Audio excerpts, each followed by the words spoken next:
오늘 우리에게 주시는 하나님의 말씀은 사무엘상 30장 1절에서 6절 말씀입니다. 사무엘상 30장 1절에서 6장 말씀입니다. 제가 가진 성경으로는 구약 458면쯤에 있습니다. 다윗과 그의 사람들이 사흘 만에 시글락에 이를 때 아멜렉 사람들이 이미 네겝과 시글락을 침노하였는데 그들이 시글락을 쳐서 불사지르고 거기에 있는 젊거나 늙은 여인들은 한 사람도 죽이지 아니하고 다 사로잡아 끌고 자기 길을 갔더라. 다윗과 그의 사람들이 성읍에 이르러 본즉 성읍이 불탔고 자기들의 아내와 자녀들이 사로잡혀 있는지라. 다윗과 그와 함께한 백성이 울 기력이 없도록 소리를 높여 울었더라. 다윗의 두 아내 이스르엘 여인 아히노암과 가멜 사람 나발의 아내였던 아비가일도 사로잡혔더라.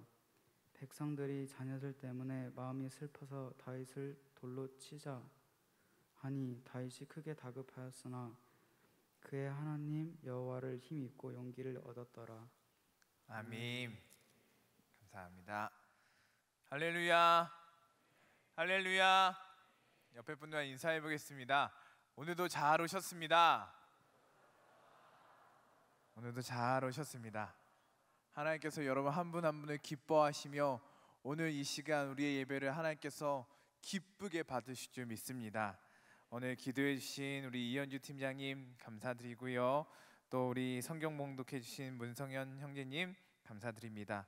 또 우리 이교구 특순해 주신 이교구 24팀 영상과 특순을 잘 조합해 주셔서 은혜로운 특순해 주셨는데요. 감사하고요.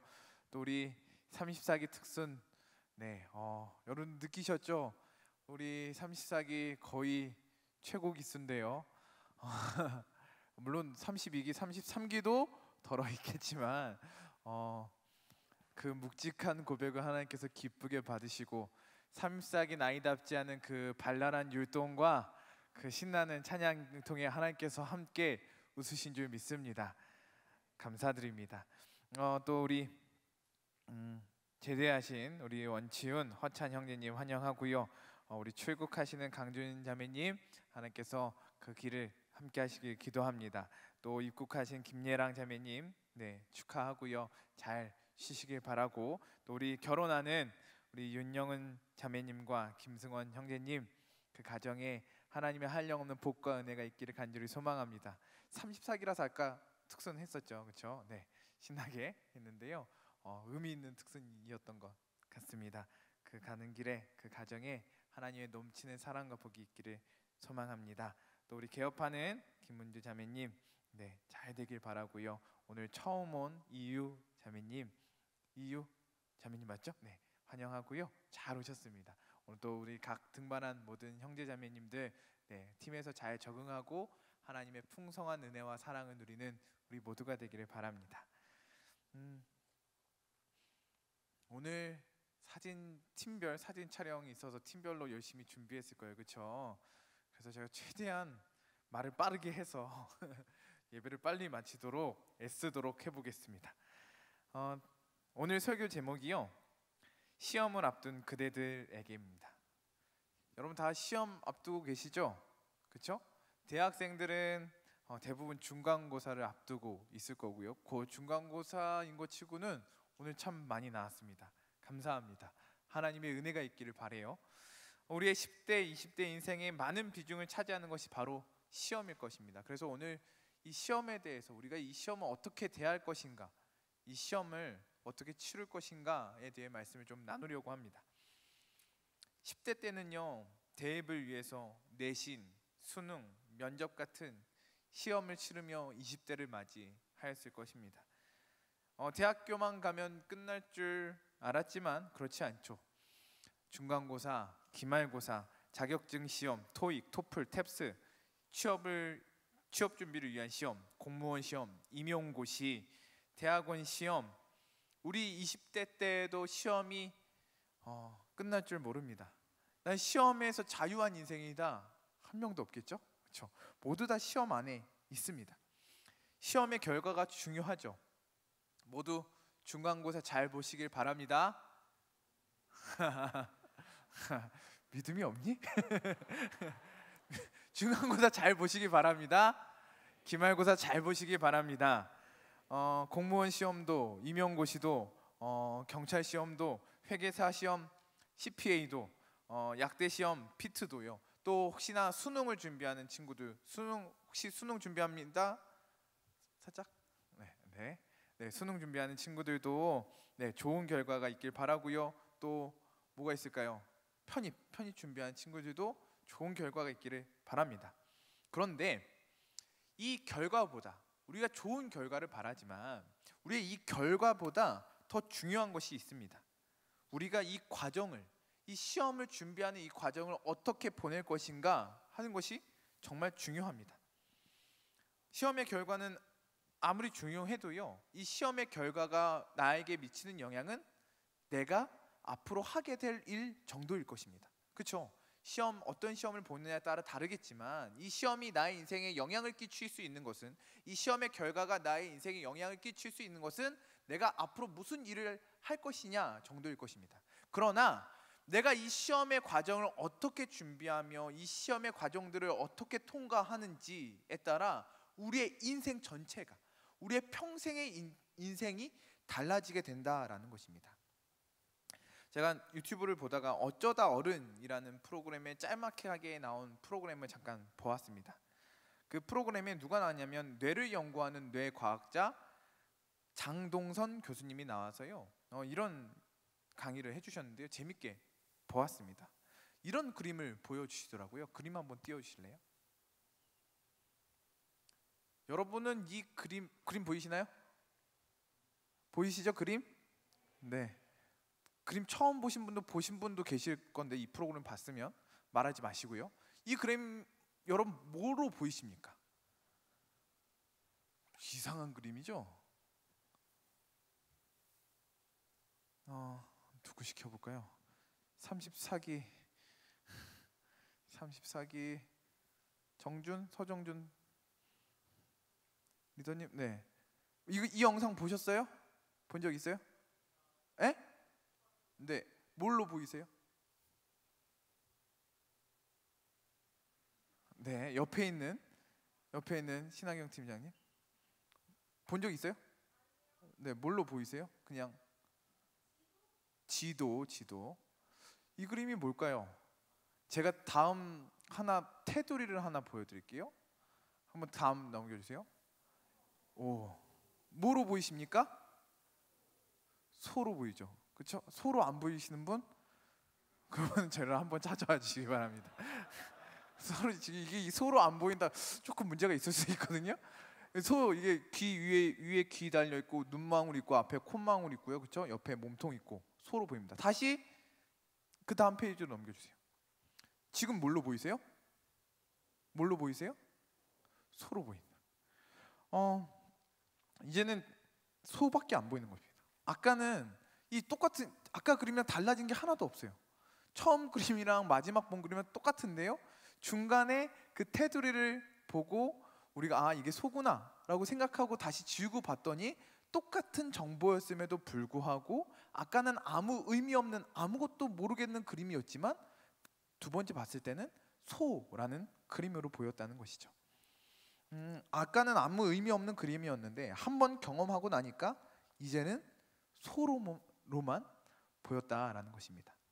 그러면서 그분이 하시는 말씀이, 뇌는 의미 있는 것을 기억한대요. 뇌는 의미 있는 것을 기억하는데, 처음과 똑같은 정보이지만 그것을 내가 한번 경험했고 그 테두리로 경험하지 않았습니까? 소라는 것을, 그것을 기반으로 의미 있는 것을 찾고 그것을 기억하여 소라고 인식한다는 것이죠. 비유적으로 말해서 이렇게 설명을 하시더라고요. 뇌에 한 점이 찍힌대요. 경험을 통해서 뇌에 한 점이 찍히고 그 점과 점을 잇는 길이 생기게 된대요. 이 길이 만들어지면 그 길을 따라 계속해서 그렇게 인식하게 되는 것이죠. 처음에는 아무것도 뭔지 모르는 그림이었지만 한번 소로 인식하고 난 다음에 뇌에 그런 길이 한번 생겼고 그 다음에는 그 그림이 계속 소로만 보인다라는 것입니다. 이것을 오늘 우리 상황에도 적용해 볼 수 있을 것 같습니다. 우리는 지금 시험을 맞이하며 살아가고 있습니다. 이 상황을 어떤 경험으로 만들어낼 것인가가 중요하다라는 것입니다. 지금 이 상황 가운데 어떻게 길을 만드냐에 따라 이 상황을 어떻게 바라보고 어떻게 이해하고 어떻게 해석, 어떻게 접근하고 어떻게 이 과정을 풀어갈 것인가에 따라 앞으로의 우리의 인생이 달라질 수 있다는 것입니다. 지금 이 상황은, 시험을 앞두고 있는 이 상황은, 시험을 준비해야만 하는 이 상황은 이해되지 않아요. 처음 본 그림처럼, 우리가 저 그림을 처음 봤을 때처럼 불안하고 이해되지 않고 뭐가 뭔지 잘 보이지 않습니다. 그러나 이 순간 하나님을 경험하면, 하나님의 손길을, 하나님의 도우심을, 하나님의 섭리를 한번 경험하고 나면 이 상황이 새로운 그림으로 보이게 될 줄 믿습니다. 그리고 그것은 한 번의 경험으로 끝나지 않고 우리의 길이 되어서 우리의 문제들 가운데, 우리의 시험들 가운데에 하나님의 섭리와 하나님의 큰 그림을 끊임없이 계속하여 보게 될 줄 믿습니다. 이 시험이 그냥 내가 준비해야 되고 내가 애써야 하는 시험으로 끝나지 말고, 이 시험 가운데에, 이 문제 가운데에 하나님의 계획과 하나님의 섭리와 우리를 향한 큰 그림을 바라볼 수 있는 우리 모두가 되기를 간절히 소망합니다. 오늘 본문은 다윗의 이야기입니다. 이 이야기를 정확히는 몰라도요, 그냥 읽었을 때 다윗이 어렵고 다급하다는 느낌을 받지 않으셨습니까? 이 말씀을 작년 6월달, 5월달, 6월달쯤 담임 목사님께서 새벽을 깨우는 가정 때 말씀을 해주셨는데요. 여러분 기억이 잘 안 나시겠죠? 그래서 이 전반적인 이야기의 배경에 대해서 짧게 이야기를 하고 이 이야기를 풀어가려고 합니다. 사울에게 다윗이 계속 쫓기고 있었습니다. 사울에게 다윗이 끊임없이 쫓기고 있었습니다. 그렇게 사울을 피하고 겨우 피하고, 굴로 피하고, 광야로 피하다가 결국에는 블레셋으로 망명을 합니다. 다윗이 자기를 따르던 600명과 함께 블레셋 가드왕에게 그 밑으로 들어갑니다. 다윗은 블레셋에 피하기는 하였지만 그 정체성을 잃어버리지는 않았습니다. 다윗은 시글락성에 머물면서 이스라엘의 원수였던 아말렉 족속을 계속 공격하고 그들과 전쟁을 치릅니다. 그리고 나서 아기스 왕이 다윗에게 물어보면 다윗은 저는 유다를 치고 왔습니다. 그렇게 이야기를 했던 거죠. 아기스, 이게 뻔한 거짓말이었을 텐데 아기스가 그걸 철석같이 믿습니다. 왜냐하면 다윗이 사울에게 얼마나 쫓겼습니까? 그러니까 다윗이 블레셋으로 망명할 때, 아기스 왕 밑으로 들어갔을 때 이스라엘 족속이라면 전 지긋지긋합니다 라는 분위기를 풍기지 않았겠습니까? 아기스 왕도 그런 분위기 때문에 받아들여 준 것이고요.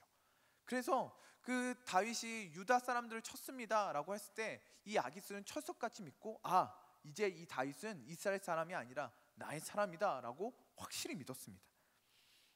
사무엘상 27장 12절 말씀입니다. 아기스가 다윗을 믿고 말하기를 다윗이 자기 백성 이스라엘에게 심히 미움을 받게 되었으니 그는 영원히 내 부하가 되리라고 생각하니라. 그리고 나서요, 심지어 이제 이스라엘과 블레셋 전쟁이 일어났는데 이 아기스 왕은 다윗을 데리고 이 전쟁에 참여하려고 합니다. 다윗은 매우 난처한 상황이 되었습니다. 아기스 왕에게는 당연하죠, 제가 나가겠습니다 라고 큰 소리 쳤습니다. 전 당연히 나갈 것입니다. 이 전쟁에 나갈 것입니다. 왕을 도울 것입니다 라고 큰 소리 쳤습니다. 그러나 속으로는 매우 난처하게 된 것이죠. 어떻게 다윗이 자신이 사랑하는 민족 이스라엘을 칠 수 있었겠습니까? 그래서 그렇게 난처하고 고민하는 가운데에 큰 소리를 떵떵 쳐놨는데 안 나가기도 그렇고 나가기도 그렇고 너무 애매한 이 난처한 상황에 이르게 된 것입니다. 그런데 너무나 다행스럽게도 블레셋 다른 방백들이 다윗을 탐탁치 않게 생각하였습니다. 다윗이 전쟁에 나가는 것을 반대하였습니다. 그들의 말인즉슨 다윗이 지금은 아기스 왕에게 충성하지만 막상 전쟁에 나가서 자신의 동족들을 보면 그 전쟁터에서 우리에게 대적이 될 수 있습니다 라고 설명하며 다윗이 전쟁에 함께 나가는 것을 반대합니다.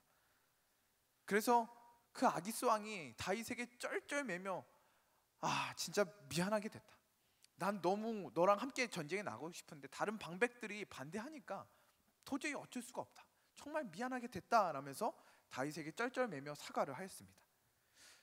그 전까지 잔뜩 쫄고 있었던 다윗인데요, 이제 이 왕의 말에 어깨를 딱 펴고, 그 전까지는 어떡하지? 이 난처한 상황을 어떻게 하지? 막 고민하고 있었는데 이 아기스 왕의 말은 진짜 큰 소리 치는 것입니다. 사무엘상 29장 8절 말씀. 다윗이 아기스에게 이르되 내가 무엇을 하였나이까?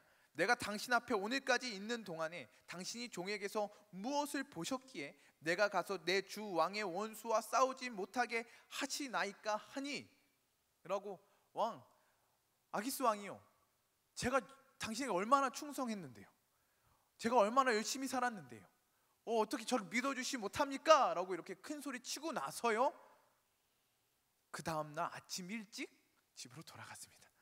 아침 일찍 집으로 돌아갔다고 성경에 나오고 있습니다. 다윗이 큰 위기 가운데에 약간 블랙 코미디처럼 이렇게 위기를 모면하게 됩니다. 여기서 잠깐 다윗의 이야기는 잠깐 멈추고요, 사울의 입장에서 이 상황을 좀 바라보았으면 좋겠습니다. 지금 이스라엘 왕이 누구죠? 함께 오고 계시죠? 이스라엘 왕이 누구예요? 감사합니다. 다윗이에요? 사울이죠. 사울이 왕입니다. 지금 사울 왕은요, 이스라엘 왕 사울은 지금 블레셋과 전쟁을 할 수밖에 없는 상황에 이르렀습니다. 블레셋이 이스라엘 향해 전쟁을 일으켰을 때 이제 사울이 그 전쟁을 치러야 하는데요, 전쟁을 앞두고 사울의 마음이 어떠하였을까요? 심히 불안하였을 것입니다. 사무엘상 28장 5절 말씀입니다. 사울이 블레셋 사람들의 군대를 보고 두려워서 그의 마음이 크게 떨린지라. 불안해하고 떨고 있었습니다. 사무엘상 28장 6절 말씀. 사울이 여호와께 묻자오되 여호와께서 꿈으로도 무림으로도 손짓자로도 그에게 대답하지 아니하시므로. 이 두렵고 떨리는 가운데 사울이 하나님께 여쭤봤습니다. 어떻게 해야 합니까? 그런데 하나님께서 대답이 없으신 것입니다. 하나님께서 대답이 없으신 것입니다. 하나님께서 대답이 없으세요. 저는 이 말씀 처음 읽을 때 왜 사울에게만 대답을 하지 않았을까라고 생각했는데요, 생각해보니 하나님께서 우리에게 대답해 주실 때도 있는데요, 대답 안 해주실 때도 있지 않습니까? 여러분, 하나님께 기도하면 하나님께서 그때그때 다 응답해 주시나요? 아니요. 하나님께서 우리에게도, 사울뿐만 아니라 우리에게도, 또한 이따가 얘기하면 이따 다윗에게도 이야기하겠지만 다윗에게도 하나님께서는 대답하지 않으실 때가 있으시다라는 것입니다. 하나님께서 꼭 대답해 주셔야 합니까? 하나님께서 우리에게 꼭 무조건 대답해 주셔야 합니까? 하나님께서 대답해 주시지 않으면 기다려야죠. 때로는 하나님의 대답 없음이 대답일 때도 있습니다. 우리는 그때 나를 돌아보고 왜 하나님의 대답이 없을까라고 하나님께 여쭤보고 나의 자신을 돌아보고 회개하고 하나님을 그래도 신뢰하고 하나님의 뜻을 구하고 기다려야죠. 그런데 오늘 사울은 하나님께 구했습니다. 그런데 바로 응답이 없자 또 마음이 조급해지고 불안해졌습니다. 사울에게는 그것을 기다릴 여유가 없었습니다. 당장 내 앞에 있는 이 문제가, 이 블레셋이 너무나 커 보였습니다. 하나님, 왜 대답이 없으세요? 하나님, 왜 대답이 없으세요? 라고 불평하며 그렇게 자신의 새로운 계획을 찾아 나섭니다. 사울에게는 하나님이 인격적인 관계가 아니었습니다. 그에게는 하나님이 그저 내 문제를 해결해 줘야 하는 답안지 같은 존재였을 뿐이었습니다. 그런데 그 답안지가 보이지 않는 것이죠. 불안과 두려움이, 초조함이 그를 사로잡았습니다. 저는 이 사울의 모습을 볼 때마다 손톱을 물어뜯고 있는 사울이 연상이 됩니다. 불안함과 초조함 가운데에 손톱을 물고 있을 것 같은 사울의 이미지가 떠오르지 않으십니까? 결국 사울은 이 불안함과 두려움 가운데에 엔돌의 신접한 여인을 찾아가 죽은 사무엘을 불러냅니다. 사무엘이 지금까지 자신에게 좋은 이야기들을 많이 해줬거든요. 많은 조언들을 해줬거든요. 사무엘이 죽었음에도 불구하고 이 엔돌의 신접한 여인을 찾아가서 죽은 사무엘을 불러달라고 합니다. 사무엘이 나타납니다. 이 사무엘에 대한 이게 진짜 사무엘이냐 아니냐 얘기는 궁금하신 분은 끝나고 저에게 찾아와서 물어보시고요. 지금 시간 관계상 넘어가도록 하겠습니다. 아무튼 이 사무엘이 이 여인의 몸에 나타났습니다. 그리고 사무엘이 이렇게 말합니다. 사무엘상 28장 15절 말씀. 사무엘이 사울에게 이르되 내가 어찌하여 나를 불러 올려서 나를 성가시게 하느냐 하니 사울이 대답하되 나는 심히 다급하니이다. 나는 심히 다급하니이다. 블레셋 사람들은 나를 향하여 군대를 일으켰고 하나님을 나를 떠나서 다시는 선지자로도 꿈으로도 내게 대답하지 아니하시기로 내가 행할 일을 알아보려고 당신을 불러 올렸나이다 하더라. 이 사울의 마음이 느껴지십니까? 얼마나 불안해하고 초조하는, 이 문제 가운데에 어쩔 줄 몰라 하는, 어떻게 하지 불안해하고 초조해하는 이 사울의 마음이 느껴지십니까? 결국 이 사울은 이 블레셋과의 전쟁 가운데 비참하게 죽고 맙니다. 나는 심히 다급하니이다. 나는 심히 다급하니이다. 사울의 인생을 한 문장으로 줄인다면 이 문장이 될 것 같습니다. 나는 심히 다급하니이다. 이스라엘 초대 왕으로 기름 받았던 왕이, 그렇게 멋있고 영광스럽게 등장했던 왕이 왜 이렇게 망가졌을까요? 왜 이렇게 초라해졌을까요? 그 원인이 이 한 문장 안에 다 들어있는 것입니다. 나는 심히 다급하니이다.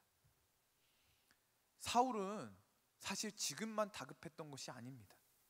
지금 이 상황에서 갑자기 불안해하고 초조했던 것이 아닙니다. 사울은 왕이 되고 나서 줄곧 그로에 왔습니다. 하나님께서 왕이 된 사울에게 아말렉을 진멸하라고 명령하십니다. 진멸, 다 없애버리는 뜻입니다. 그런데 사울이 이 아말렉과의 전쟁에서 이깁니다. 그런데 이 아말렉을 진멸하지 않고요, 자신에게 좋은 것을 남겨둡니다. 그러자 하나님께서 사무엘을 통하여서 사울을 책망하시죠. 그랬더니 자기가 범죄하였다고 하는 것 같았는데 그 뒤에 핑계를 댑니다. 사무엘상 15장 24절 말씀입니다. 사울이 사무엘에게 이르되 내가 범죄하였나이다. 내가 여호와의 명령과 당신의 말씀을 어긴 것은, 잘 들어보세요, 내가 백성을 두려워하여 그들의 말을 청종하였음이니이다. 이게 왕이 할 말입니까? 왕이 내가 하나님과 당신의 말을 어긴 것은, 차라리 솔직하게 말하죠. 그 백성을 두려워하여 그들의 말을 청종하였습니다. 너무 비참하지 않습니까? 그는 하나님보다 백성을, 아니 자신의 욕심을, 자신의 안위를, 자신의 만족을 가장 크게 두었던 것입니다.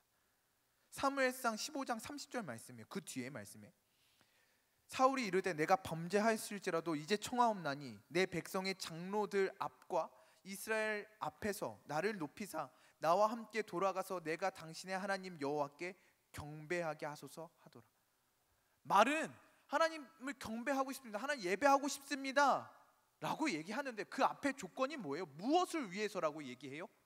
다른 장로들과 백성들 앞에서 나를 높이사. 결국에는 하나님을 예배하는 것도 나를 위한 거예요. 내 앞에 내 체면을 살려달라는 거예요. 사울은 하나님과의 관계에 관심이 없었습니다. 이 사람들이 나를 어떻게 생각할까? 내가 왕인데 오직 나의 인기와 나의 명예와 나의 영광에 거기에만 몰두하고 있었던 것입니다. 그러면서 사울에게 생긴 길이 무엇이냐? 사울의 머리에 생긴 길, 사울의 뇌에 생긴 길, 사울의 인생에 생긴 길이 무엇이냐? 불안의 길이었습니다. 문제만 생기면 계속 한 번 생긴 그 불안의 길로 계속하여 나아갔던 것입니다. 문제만 생기면, 시험이 생기면 계속 그 불안의 길로, 어떡하지? 이 사람들이 나를 이상하게 보면 어떡하지? 이 사람들이 나를 미워하면 어떡하지? 나의 명예가 떨어지면 어떡하지? 이 왕권을 잃으면 어떡하지? 이 불안의 길로 끊임없이 나아갔던 것입니다. 골리앗을 앞장세워 블레셋이 쳐들어왔을 때 어떻게 합니까? 왕이라면 그 골리앗 앞에 자신이 나가서 싸워야 하는 것 아닙니까? 되든 안 되든 하나님 도와주시옵소서라고 하며 그 골리앗과 나가서 싸워야 하는 것 아니겠습니까? 그래서 하나님께서 이 왕을 세우신 거잖아요. 그런데 이 왕이 다른 사람들을 구합니다. 내가 후한 상을 줄 테니 저 골리앗과 싸울 사람 나가봐라 라고 다른 사람 등을 떠미는 것입니다. 그리고 나서 누가 나와요? 다른 사람 모든 백성이, 왕도 떠는데요, 모든 백성이 다 떨고 있었습니다. 그때 누가 나와요? 다윗이 나오죠. 제가 나가서 싸우겠습니다. 왕이라면 이 소년 다윗이 조그만 애 나가서 싸우겠다는데 나라 체면상 말려야 하는 것 아니겠습니까? 아니다, 그만해라, 내가 나가겠다라고 해야 되는 거 아니겠습니까? 그런데 이 꼬마애가 나가겠다고 하니까, 이 소년 다윗이 나가겠다고 하니까 나가라고 하는 거예요. 뭐 입혀줘요? 갑옷이랑 칼을 주면서 나가보라고 하는 것입니다. 그게 됩니까? 그런데 놀랍게도 이 소년 다윗이 그 칼과 갑옷이 아니라 물맷돌 가지고 나가서 골리앗과 싸우는데 누가 이겼어요? 다윗이 이겼습니다. 그랬더니 이제는 다윗이 불안했던 것입니다. 앞에는 골리앗이 불안했는데요, 골리앗이 우리나라를 침략하고 내가 죽을까봐 두려워했는데 이제 누가 두려워요? 다윗이 두려운 거예요. 이 다윗이 나의 왕을 차지할까봐, 이 다윗이 나의 왕권을 차지하면 어떡하지? 이 다윗이 나를 죽이면 어떡하지? 이 다윗이 더 인기가 높아지면 어떡하지? 이 불안과 염려로, 이 초조함으로 다시 손톱을 깨물고 있었던 것입니다. 그래서 사울은 끊임없이 다윗을 죽이려고 따라갑니다. 모든 군대를 동원하여, 불안하니까요. 이 다윗이 나의 왕권을 차지할 것 같고 나를 망하게 할 것 같으니까요, 전혀 그런 마음 없는데 이 다윗 하나 죽이려고 온 나라의 국력을 거기 하나에 쏟아 버린 것입니다. 사울은 문제만 생기면 불안의 길로 나아갔습니다. 나는 심히 다급하니이다. 하나님을 의지하는 척했지만, 하나님을 경외하는 것 같아 보였지만 그것이 하나님에게 관심이 있는 것이 아니라 오직 자신을 위해, 자신의 안위를 위해, 자신의 명예를 위한 그러한 쇼였던 것입니다.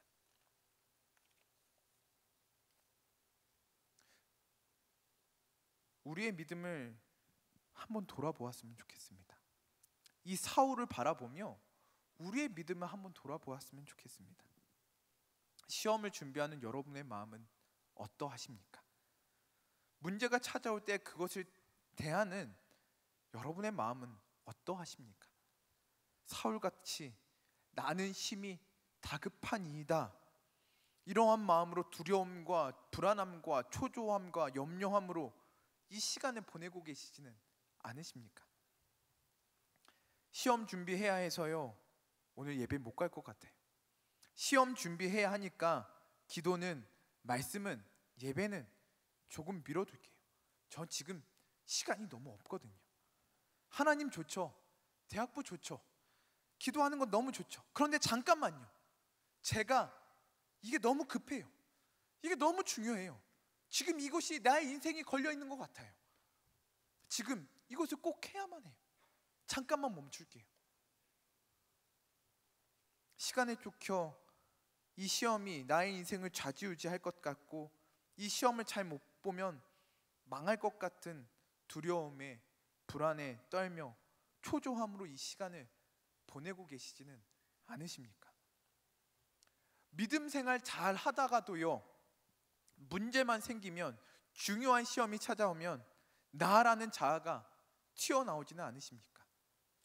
여러분, 몇 개월 전?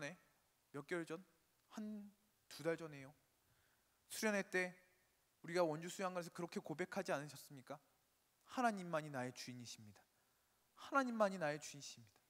예수님만이 나의 주인이십니다 라고 고백하지 않으셨습니까? 그런데 지금 여러분에게 묻습니다. 예수님이 정말 여러분의 주인이십니까? 예수님이 정말 여러분의 주, 여러분의 왕이십니까? 막상 시험이 찾아오면 다시 내가 주인이 되는 것이죠. 내가 어떻게든 해보려는 것이죠. 내가 왕이 되어 끊임없이 올라오는 것입니다.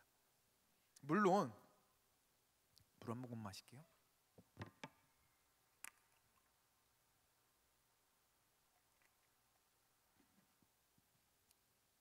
물론 하나님은 여러분이 시험 준비 때문에 예배를 안 나온다고 해서 벌 주시는 분은 아니십니다. 여러분이 예배 빠지고 시험 공부했다라고 해서 여러분 공부한 것을 다 까먹게 하시며 답안을 밀려쓰게 하시며 그렇게 여러분을 벌 주시고 책망하시고 여러분을 망하게 하시는 하나님은 아니십니다. 하나님이 그런 것 때문에 두렵다면 그런 염려는 하실 필요는 없으실 것 같습니다. 그러나 문제는 이 작은 선택이, 지금 이 시험을 대하는 우리의 이 태도가 불안과 초조로 열어놓은 이 길이 이번 한 번으로 끝나지 않는다는 것입니다. 지금 우리가 이 길을, 이 시험 가운데, 이 문제 가운데 이 길을 우리 뇌에서 불안의 길로 열어놓으면, 염려와 초조의 길로 열어놓으면 이 한 번으로 끝나지 않고요, 우리 인생의 시험이 찾아올 때마다, 우리 인생의 문제가 찾아올 때마다 우리는 끊임없이 계속 그 길로 가게 된다는 것입니다. 문제가 찾아올 때마다, 시험이 찾아올 때마다 계속해서 불안과 초조로 이 길을 선택하게 되고, 이것이 나의 인생에 고착되는 것입니다. 눈 한 번 감고 이번 한 번만? 이라고 생각하기도 하지 않습니까? 한번 생각해 보십시오. 고3 때 수능 준비한다고 떠나서, 교회를 떠나서 돌아오지 않는 우리의 친구들이 얼마나 많습니까? 고3 때 떠났다가 돌아오는 경우는 사실 많습니다. 그러나 20대 때, 우리 대학부 때 이것이 고착화되면요, 그것이 나의 인생의 결이 되고 30대, 40대 때는 바뀌기가 쉽지 않습니다. 나의 인생의 길 가운데에 이것이 고착화되면요, 어른이 되고 나면요, 30대, 40대, 50대가 되면요, 이것이 바뀌지 않는다는 것입니다. 가끔 바뀌는 경우가 있습니다. 큰 환난과 어려움을 당하고요, 그때 이게 아니구나를 깨닫고, 주님밖에 없구나, 그때 깨닫고 돌아오는 경우가 가끔 있죠. 우리 가끔 어른들의 간증을 통해서 그 얘기를 듣지 않습니까? 예전에 교회 잘 나오다가 하나님 떠났다가 큰 어려움과 환난과 병에 들었다가 주님밖에 없구나 깨닫고 돌아왔다는 간증을 우리가 얼마나 많이 듣습니까? 그러나 그런 경우가 아니고서는요, 내가 다시 이것을 바뀌기가 쉽지 않다는 것입니다. 그러지 않는 이상 하나님은 하나님이고 나는 나로 살아가는 것입니다. 기도는 하죠. 그러나 하나님과 상관없는, 하나님과 관계없는 나의 평안과 나의 안위와 나의 행복만을 위한 기도, 예배, 신앙생활을 하게 되는 것입니다. 하나님은 교회에만 있는 하나님, 내 삶은 내가 알아서, 믿음과 생활이 전혀 연결되지 않는 신앙생활을 하는 것입니다.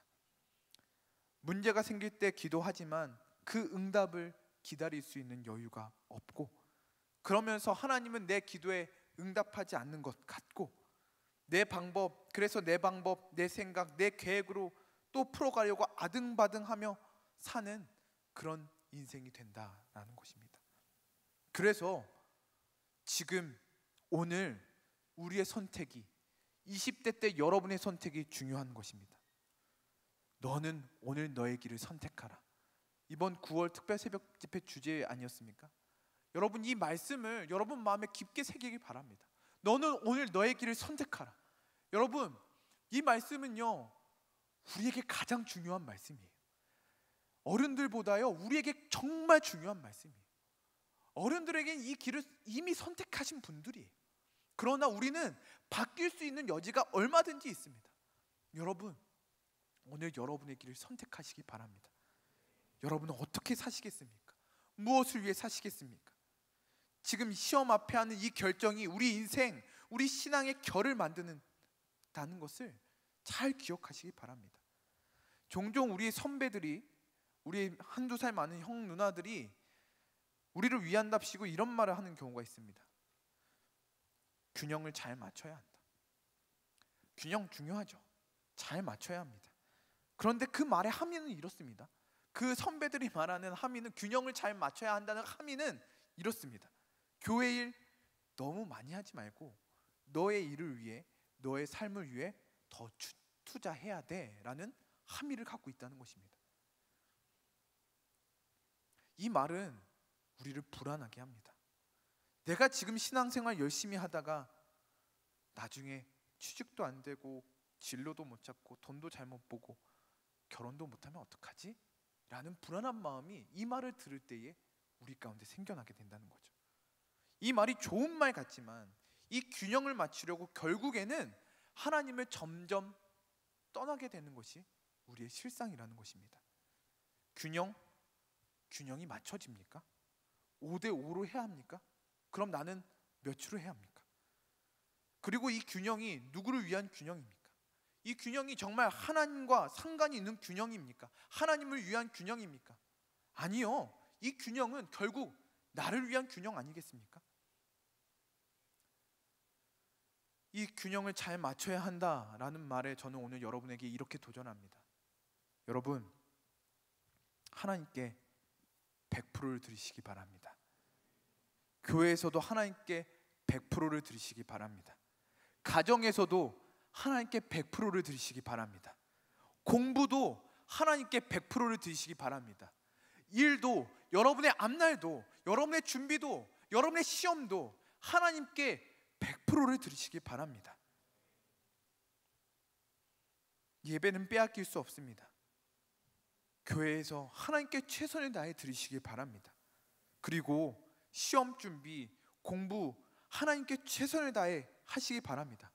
그러나 그것이 내 앞날에 대한 불안함이 아니라, 이 시험이 내 인생을 좌지우지한다는 두려움이 아니라, 이 준비하는 과정 가운데에 하나님께서 동행하심을 믿고, 하나님께서 나를 지키심을 믿고, 어떤 결과가 주어지든지 하나님께서 나의 인생을 인도하심을 믿고 그렇게 준비할 수 있는, 하나님께 드리는 여러분이 되길 바랍니다. 일도 마찬가지입니다. 사람에게 보이려고 하지 마시고요, 주님께 하듯, 하나님 앞에서 하듯 성실하게 정직하게 하나님 앞에 예배드리는 마음으로 일하실 수 있는 여러분이 되길 바랍니다. 가정에서도 집안일도 잘 도와드리고요, 가정에서 옷 벗지 말고, 예배 옷 벗지 말고 다시 예배 옷으로 무장해서 가정에서도 잘 섬기고 주님께 하듯 잘 섬기는 여러분이 되기를 바랍니다. 여러분, 이런 질문을 할 수 있겠죠. 목사님, 어떻게 해요?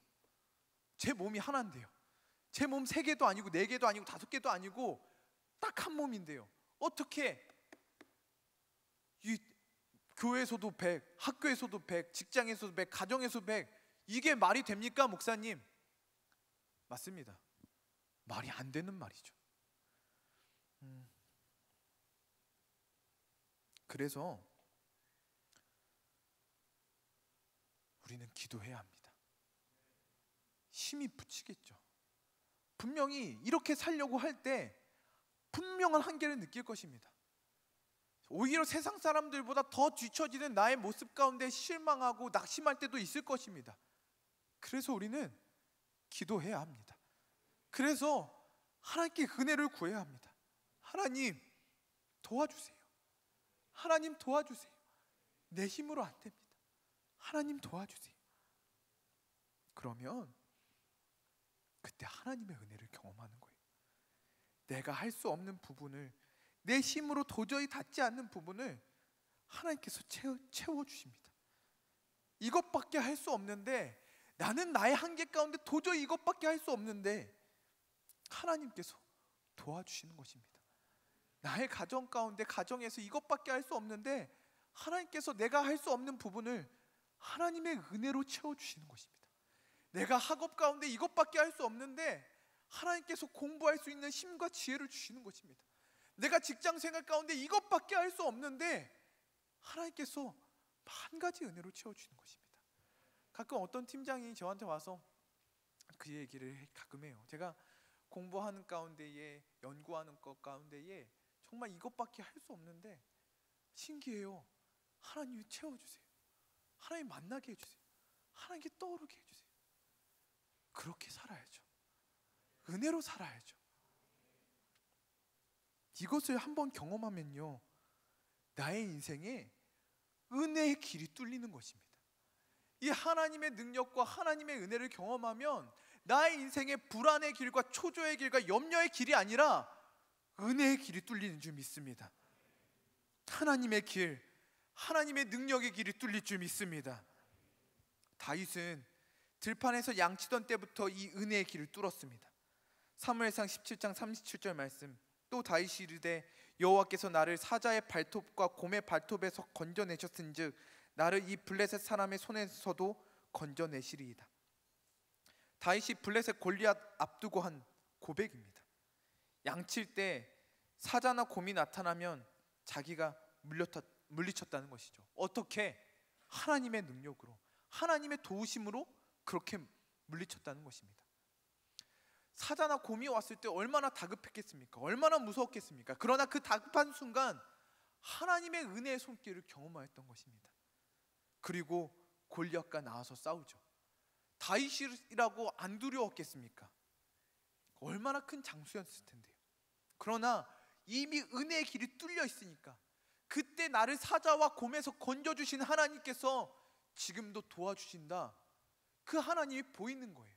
아까 한번 그 빨간색 테두리가 보인 후에 우리가 그것을 보이지 않아도 서로 보듯이 다윗에게 한번 그 은혜의 길이 뚫리니까요, 그 그림이 끊임없이 하나님의 능력으로 그 골리앗 앞에 하나님의 능력이 보였다는 것입니다.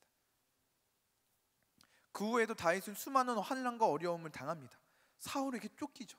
그 다급한 순간 다윗은 불안의 길이 아니라, 염려의 길이 아니라 은혜의 길, 하나님의 능력의 길을 걸어갔던 것입니다.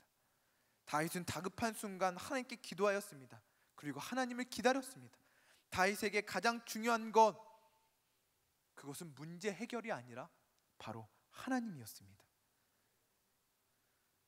시편 27편 4절 말씀, 내가 여호와께 바라는 한 가지 일, 그것을 구하리니 곧 내가 내 평생에 여호와의 집에 살면서 여호와의 아름다움을 바라보며 그의 성전에서 사모하는 그것이라. 수많은 어려움 가운데 다윗의 소원이 무엇이었느냐? 이 문제가 없어지는 것, 그것이 유일한 소원이 아니라 내 하나님 집에 거하는 것, 하나님 사랑을 누리는 것, 하나님을 더 알아가는 것, 그것이 다윗의 소원이었다는 것입니다. 시편 18편 1절 말씀, 나의 힘이신 여호와여 내가 주를 사랑하나이다. 할렐루야. 한번 따라할까요? 나의 힘이신 여호와여 내가 주를 사랑하나이다. 다윗의 인생을 봤을 때요, 이 말씀은 하나님이 나의 힘이시기 때문에, 하나님이 나의 도우심이시기 때문에 내가 주님을 사랑한다는 말도 맞지만, 반대로 역으로 내가 사랑하는 주님이 나의 유일한 힘이십니다 라는 고백입니다. 이것이 한 부분만 맞는 것이 아니고요, 나의 힘이신 여호와의 내가 주님을 사랑합니다, 이 말에는요, 하나님이 나의 도움이시기 때문에 내가 주님을 사랑합니다, 또한 내가 주님을 사랑하기 때문에 주님이 나의 힘과 나의 도움이십니다 라는 완벽한 고백입니다. 다윗은 인생의 시험 앞에, 죽을 것 같은 수많은 문제 앞에 은혜의 길, 하나님을 사랑하는 길로 나아갔습니다. 오늘 본문 말씀은 앞에 너무 긴 이야기가 있어서요, 다시 돌아오겠습니다. 오늘 본문 말씀, 다윗이 블레셋 군에 속하여 이스라엘과의 전쟁에 나갈 뻔하다가 다행히 방백들의 반대로 나가지 않고 거주지 시글락으로 돌아왔을 때의 일입니다. 돌아왔는데요, 큰 문제가 생깁니다. 아말렉이 빈집털이를 한 것이었습니다. 성읍이 불탔습니다. 아내와 자녀들이, 가족들이, 이스라엘 자신을 따르던 모든 사람들이 다 사로잡혀 갔습니다. 온 백성이 울 기력이 없도록 서럽게 목 놓아 울었습니다. 6절 말씀, 백성들이 자녀들 때문에 마음이 슬퍼서 다윗을 돌로 치자 하니 다윗이 크게 다급하였으나 그의 하나님 여호와를 힘입고 용기를 얻었더라. 아멘. 다윗도 크게 다급했습니다. 나 혼자의 문제가 아닙니다. 지금 이 문제가 나 혼자의 문제가 아니고 나를 따랐던 수많은 사람들이 가족을 잃고요, 아내를 잃고요, 자녀들을 잃어버렸습니다. 얼마나 마음이 아팠고 다급했겠습니까? 온 백성이 다윗을, 그렇게 따랐던 다윗을 돌로 치려고 합니다. 다윗이 심히 다급하였습니다. 크게 다급하였습니다. 아까 사울이 다급하였던 것보다 더 크게 다윗도 다급하였습니다. 그러나 그 뒤가 중요합니다. 그의 하나님 여호와를 힘입고 용기를 얻었더라. 할렐루야. 그의 하나님 여호와를 힘입고 용기를 얻었더라. 문제가 해결된 것도 아니었습니다. 상황이 좋아진 것도 아니었습니다. 이 문제를 해결할 만한 실마리가 풀린 것도 아니었습니다. 시간이 엄청 흐른 것도 아니었습니다. 그러나 그 다급한 순간 다윗 속마음으로 주님, 나의 하나님, 그렇게 불렀을 때에 지금까지 뚫어놓았던 그 은혜의 길로, 그 하나님의 길로, 지금까지 걸어왔던 그 믿음의 길로 하나님의 위로가 찾아오는 것입니다. 하나님의 능력이 찾아오는 것입니다. 하나님의 힘과 하나님의 소망과 하나님의 도우심이 그 은혜의 길을 통하여서 다윗에게 들어온 것입니다. 그 하나님의 용기가, 하나님의 능력이, 분명히 다급할 수밖에 없고 초조할 수밖에 없는 이 상황 가운데에 하나님의 위로와 사랑이, 하나님의 용기가 그 다윗을 사로잡았던 것입니다. 하나님이면 충분합니다. 하나님 한 분이면 충분합니다. 다른 문제가 풀려서가 아니고요, 하나님 한 분이시면, 나와 함께 하셨던, 지금까지 함께 하셨던 하나님 한 분이면 충분한 줄 믿습니다. 말씀을 맺겠습니다. 시험을 앞둔 그대들에게, 무수한 시험들을 준비해야 하는 20대 사랑하는 대학부원들에게 바랍니다. 지금부터 은혜의 길을 뚫으시기 바랍니다. 다급할 때마다 불안에 떨지 말고, 초조에 떨지 말고, 사울처럼 불안과 염려 가운데 어떻게 하길 고민하며 그렇게 그 불안의 길을 뚫지 말고, 시험 앞에 다른 길 찾지 말고, 내가 해결하려고 하지 말고 은혜의 길로 나아가시기 바랍니다. 흔들리지 말고 계속해서 은혜의 길로 나아가십시오. 그것이 나의 삶의 결이 되게 하여 하십시오. 하나님이 반드시 도와주십니다. 하나님이 이번 시험뿐만 아니라 앞으로 여러분의 모든 시험을 도와주십니다. 여러분의 수많은 문제들 가운데에 20대의 시험뿐만 아니라 30대, 40대, 50대, 60대 여러분의 수많은 문제들 가운데에 여러분이 다급할 때마다, 여러분의 위기의 순간마다, 여러분이 불안할 때마다 그 은혜의 길을 통하여서, 믿음의 길을 통하여서 하나님의 도움의 손길이, 위로의 손길이, 사랑의 손길이, 능력의 손길이 찾아올 줄 믿습니다. 지금 선택하십시오. 지금 하나님을 바라보십시오. 그 선택이 우리의 결이 될 것이며 그 결이 우리의 인생, 우리의 복된 인생이 될 줄 믿습니다. 우리 함께 찬양하겠습니다.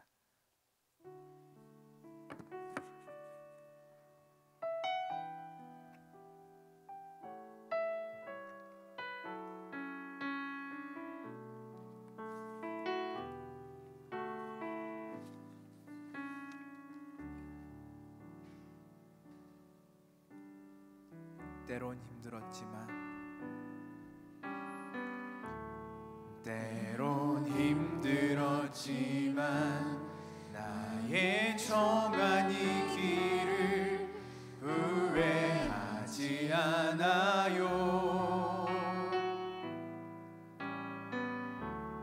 예수의 십자가가 그의 흘린 보혈이 나를 사로잡았죠.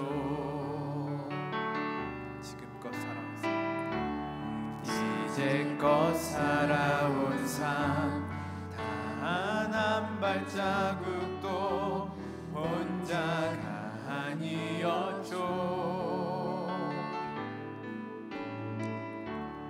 단 1분 1초도 나를 향한 눈동자 쉬지 않으셨죠.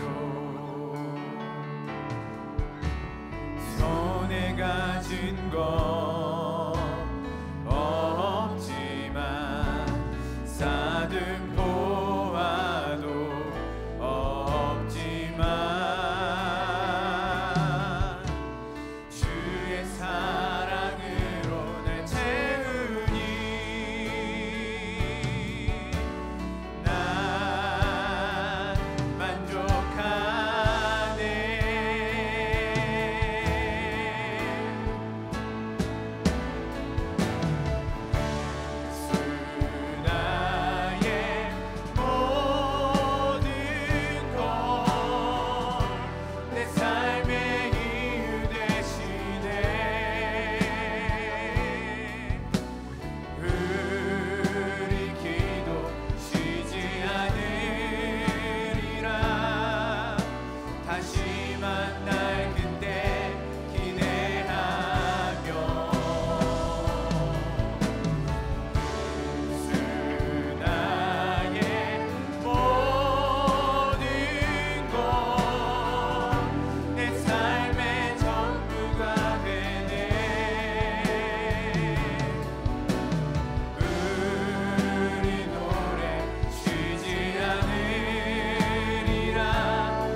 기도할 때요, 하나님 은혜의 길이 뚫리게 하여 주시옵소서. 나의 문제들 가운데, 나의 시험 가운데, 나의 어려움 가운데에 불안하고 초조해하고 나의 계획들로, 나의 생각들로 사는 인생이 아니라 은혜의 통로로 나가게 하여 주시옵소서. 은혜의 길로 나가게 하여 주시옵소서. 하나님께 우리의 두 손을 들게 하여 주시옵소서. 하나님을 기다리게 하여 주시옵소서. 하나님만 바라보게 하여 주시고 하나님만 의지하게 하여 주시옵소서. 불안과 초조의 길이 아니라 믿음의 길로 나가게 하여 주시옵소서. 믿음의 길로 나가게 하여 주시옵소서. 우리 주여 3절 기도합니다. 주여,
도와달라고 기도합시다.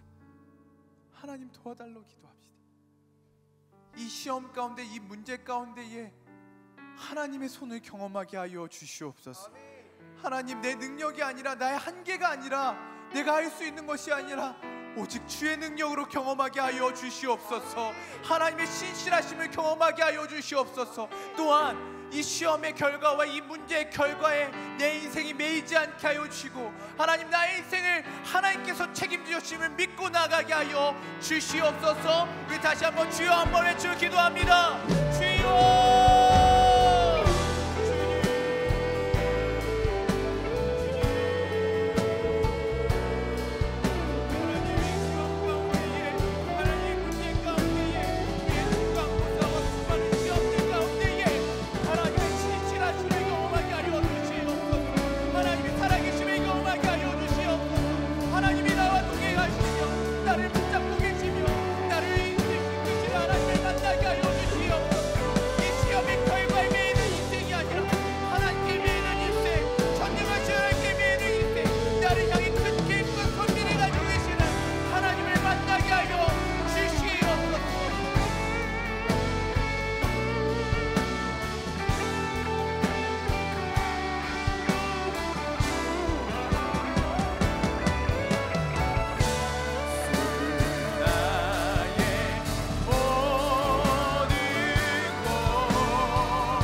최강희 씨가 탤런트 최강희 씨가 이렇게 인터뷰를 한 것을 보았습니다. 어느 날 교회에 가서 이런 기도를 했대요. 제 비전이 뭐예요? 제 배우자는 어떻게 해야 하나요? 그때 하나님의 이런 음성이 들려왔답니다. 내 비전이 나와 무슨 상관이냐? 내 배우자가 무슨 상관이냐? 그 음성을 듣고 나서 이런 마음이 들었답니다. 아, 내가 내 꿈을 꾸고 있었구나. 내가 뭐가 되고 싶었구나. 그러면서 이제는 이렇게 기도한다고 합니다. 이제는 하나님과 동행하는 것이 제 비전이에요. 그래서 하나님과 상관 있는 사람이 되고 싶어요. 그래서 매일매일이 비전인 것 같아요 라고 인터뷰를 했습니다. 사랑하는 여러분, 여러분의 비전은 무엇입니까? 여러분이 하고 있는 공부가 하나님과 무슨 상관이십니까? 여러분이 하고 있는 준비가 하나님과 어떤 관계가 있습니까? 바라기는 여러분의 공부도 여러분의 일도 하나님과 관계 있는 일이 되기를 바랍니다. 하나님과 동행하는 삶, 매일매일 하나님과 동행을 꿈꾸고 하나님 손 붙잡고 하나님의 음성을 듣고, 때로는 하나님의 음성이 들리지 않아도 기다리고 하나님을 신뢰하고 하나님과 함께 걸어가는 아름다운 인생이 되기를 바랍니다. 우리 함께 기도하겠습니다. 하나님, 하나님과 상관 있는 인생 되게 하여 주시옵소서. 오직 주님만 잘 믿는 인생 되게 하여 주시옵소서. 하나님과 관계 맺는 삶, 하나님과 동행하는 것이 나의 비전이 되게 하여 주시옵소서. 우리 주여 삼찰주에 기도합니다.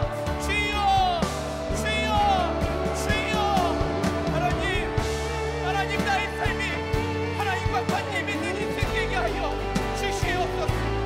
하나님, 나의 목적과 나의 아니와 나의 꿈과 내가 이루고 싶은 것을 위해 달려가는 인생이 아니라 하나님의 영광, 오늘 하나님과 교제하며 하나님과 사귀며 하나님과 동행하며 매일매일 하나님과 꿈꾸고 하나님과 이야기하고 하나님과 상관되는 인생.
하나님,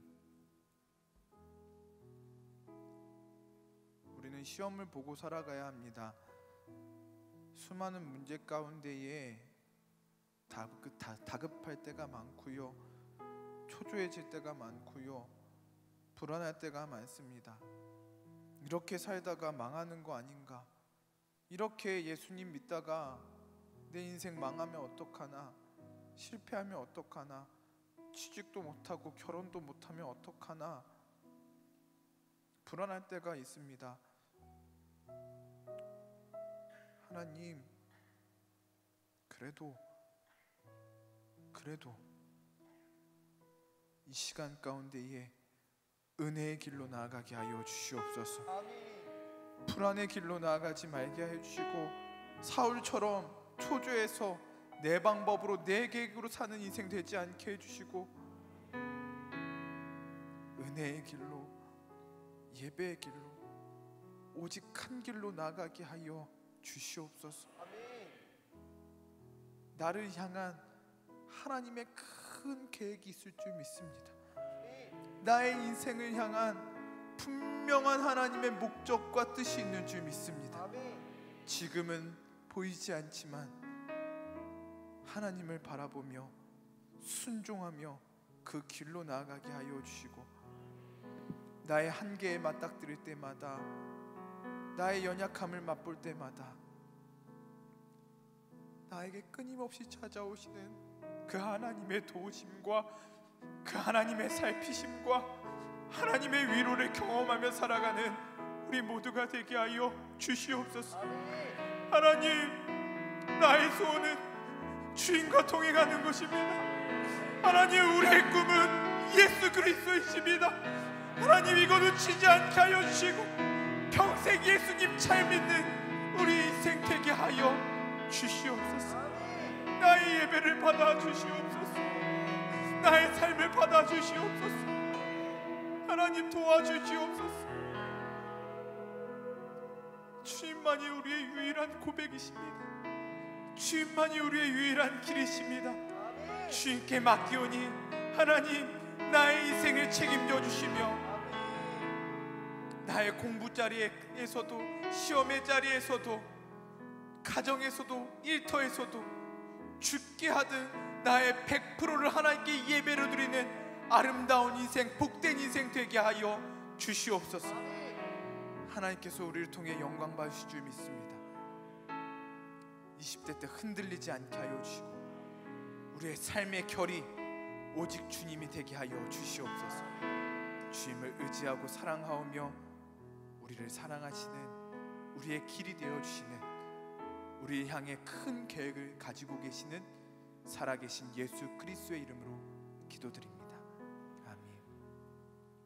이제는 우리 주 예수 그리스도의 은혜와 하나님의 크신 사랑과 성령님의 교통하심이 힘들고 어렵지만 믿음의 길로, 은혜의 길로 나아가고자 다짐하는 우리 모두 위에, 이 시험과 문제 가운데에 불안하지 않고 초조하지 않고 하나님을 향해 나아가고자 다짐하는 우리 모두 위에, 사랑하는 교회와 이 나라 이 민족 위에 이제로부터 영원토록 함께 하시기를 간절히 축원하옵나이다. 아멘.